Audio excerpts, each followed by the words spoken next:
Hey, how you guys doing? Time for another episode of Ty Sports Picks 24. Before we start this episode, I want to send a special shout out and RIP to my grandfather David Daniels and my late aunt LaRonda Daniels. We love you and we miss you. Let's start with the show. Okay, so we got a lot going on. I'm gonna start off with the picks, but I hope you guys stick around for the show because that's the best thing. Let's get some of these picks out of the way. Shout out to Parlay P, by the way. Everybody eats. But we got the Orioles.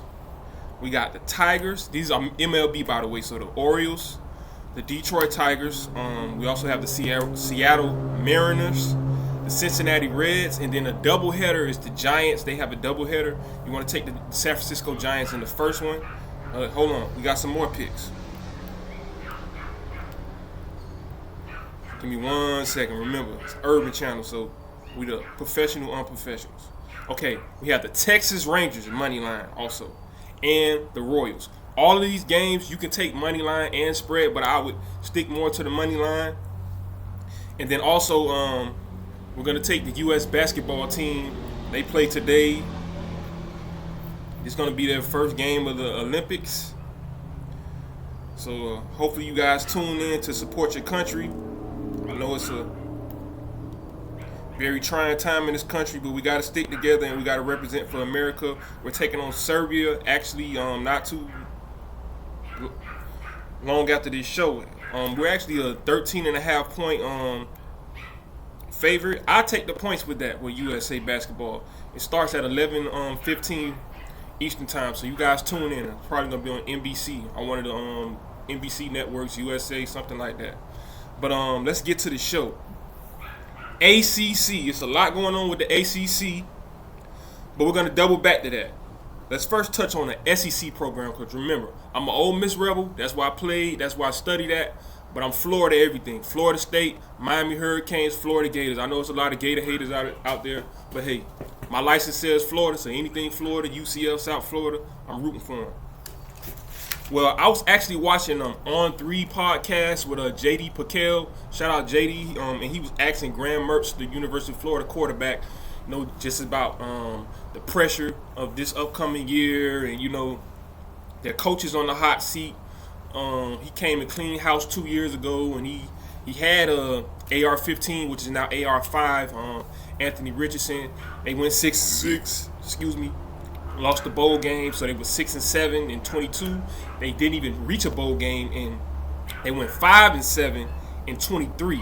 So now the Gators are being disrespected. That's a great program that Steve Spurrier built as a Heisman winning quarterback, as a national championship winning coach. Shout out to Steve Spurrier. Yeah, can you believe that people are saying that they predict the Gators to win 4.5 games? That's right, 4.5 games. But see, me, I have some pushback on that. First of all, being a Hurricane fan and a Gator fan, if we want the Hurricanes to go to the playoffs, or maybe even the Gators to go, or Florida State, strength of schedule matters. So it's in everybody's interest for the Gators to win a lot of games this year. And also, the SEC's interest, because they're telling you half the story. The Gators started off 5-2. They had a lot of injuries and just a lot of confusion going on with the defense. Armstrong's first year being the defensive coordinator, but the offense scored pretty good. If I'm not mistaken, I got my notes. Yeah, I'm prepared today. I got my notes. You can see they had 409 offensive yards while they were giving up 382 defensive yards. So that was the problem. They were scoring 28.4 points per game, but they were giving up 27.6 per game. Now we got to keep in mind, Graham Mertz got hurt at the end of that Missouri game, or Florida beats Missouri, which was the number 8 ranked team in the country. On top of that, Florida beat a very good Tennessee team. Let's not forget, you saw how good Tennessee looked in the bowl game. They beat Iowa, I believe, with Nico. Well, guess what? Florida beat those guys when they had Milton, their starter. So Florida can get upsets. They can get wins. So to cut straight to the chase, I'm not looking at the 4-8 or the 5-7. I'm looking at more of like a 7-5 or an 8-4. And you're gonna call me crazy, But if we look at Florida's schedule, I don't have them beating Miami the first week, but I do think that will be the catalyst for them to beat a lot of other people.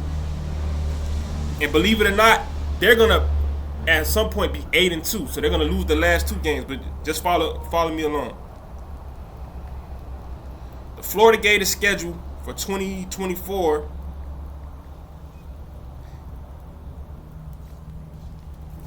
They start off with Miami. That's a loss, but a close one. They're going to blow Sanford out. Then they'll get an upset to some, but not to me. Shout out Mike Elko, but they're going to beat Texas A&M. It's a 3:30 game, September 14th in the swamp. Different type of heat. Texas heat, dry heat. Florida heat, it's the humidity, baby. They're not ready for it. I'm outside right now. Trust me, Texas. I know guys from Texas. You don't want to come here. You don't want to come in this swamp. Then they go to Mississippi State. I'm an Ole Miss rebel. We hate State. So Gators, go handle our lightweight. UCF, this is a problem, but the problem is payback. KJ Jefferson, Arkansas game, that's another game Florida should have won. They were in the lead all game long last year, and they lost in overtime. When you have those close 7-point, 3-point losses, you usually turn over the next year. That's another win. So now they're 3-1. UCF, I'm sorry, they're 4-1. They beat Sanford, they beat Texas A&M, Mississippi State, and UCF. Then they go to Tennessee. Here goes the Lee Corso. Tennessee, it's at home. So they should be the favorite. Not so fast, my friend. Florida steals one. Then Kentucky has beat Florida, I believe, like 3 or 4 years in a row. Florida's not going for it anymore. So now, Florida loses to Miami. They beat Sanford 1, A&M 2, State 3, UCF 4, Tennessee 5, Kentucky 6. So now they're going to be 6-1 going into the Georgia game. I say they lose to Georgia by 7 or possibly even a field goal. Georgia's very dysfunctional. A lot of guys getting into trouble. I'm not sure how focused they are, and I don't believe the same thing that you guys believe about Georgia, because I played football. Talent alone doesn't get it done. I think they're going to have to do some reconstruction of the culture in that program. So I got the Gators at 6-2 after the Georgia game. But guess what? After another loss, just like the Miami loss, Florida Gators have a chip on their shoulder. Graham Mertz has DJ Lagway biting down his neck. Lagway's getting a couple of plays here and there. The fans calling for Lagway, but Graham Mertz, one of the best quarterbacks in the SEC. This past year, he had 20 touchdowns, only 3 interceptions. So he protects his job, goes to Texas in a 12 p.m. game Eastern time on November 9th. You're hearing it first. The Florida Gators will upset Texas. Yes, at Texas. They will upset. Welcome to the SEC. So now the Florida Gators are 7-2. Then the following week, coming home, their biggest rival, one of their biggest rivals, LSU Tigers. Not today. We both live in the swamp. They got the Louisiana swamp. They coming to the Florida swamp. They won't survive. 8-2 Gators going into the Ole Miss game. Sorry. I'm not even being biased.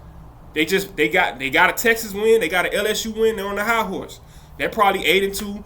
Ole Miss is probably 9-1.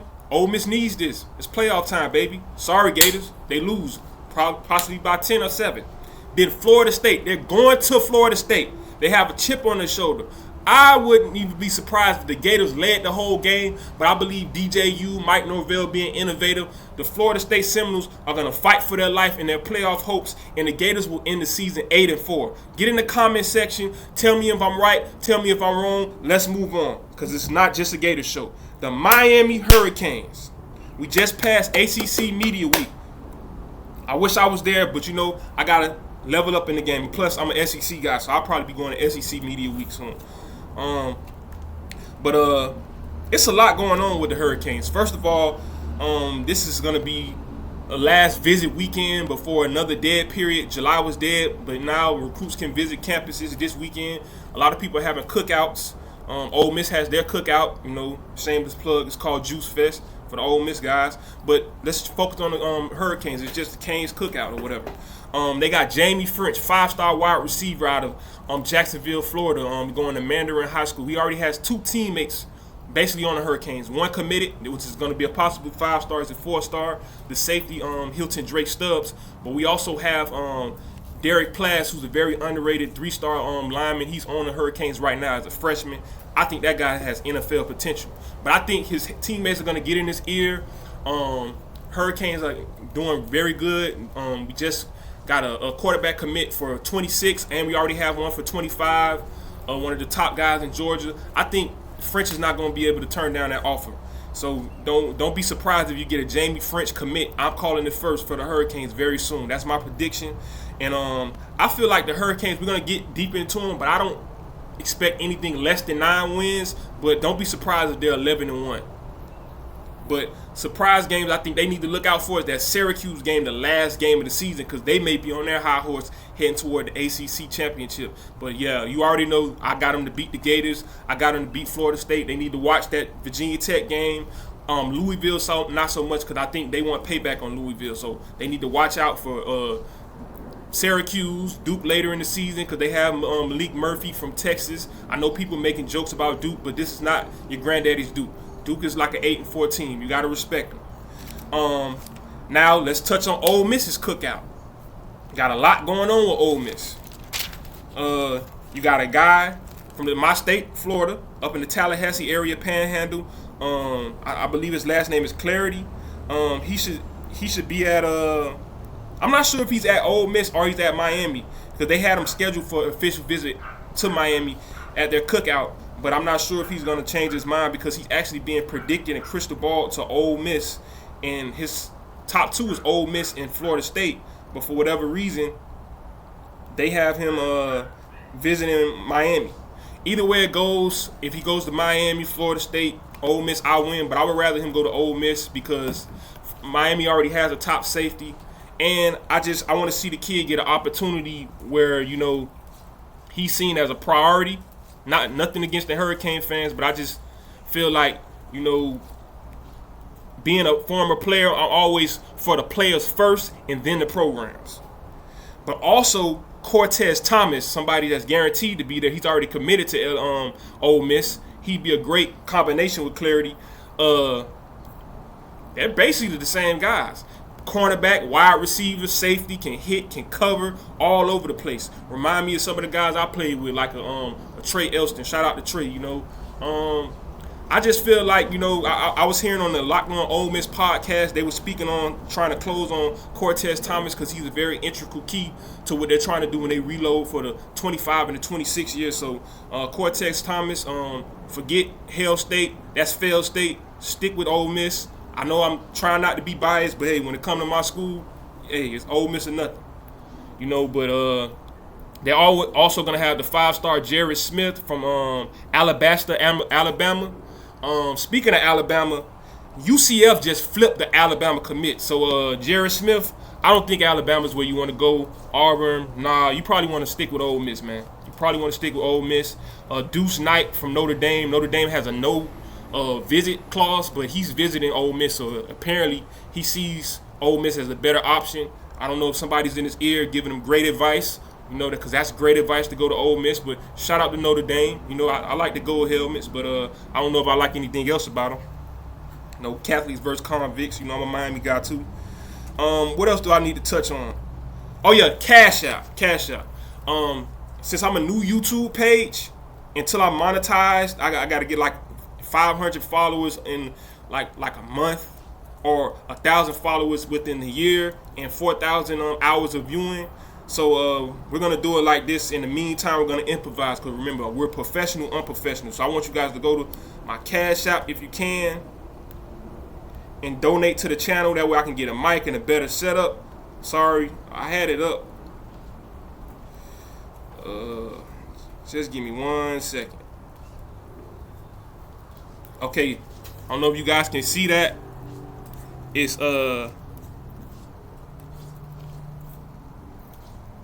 right there where it says Ty. It's gonna be cash sign TY Rebel 22.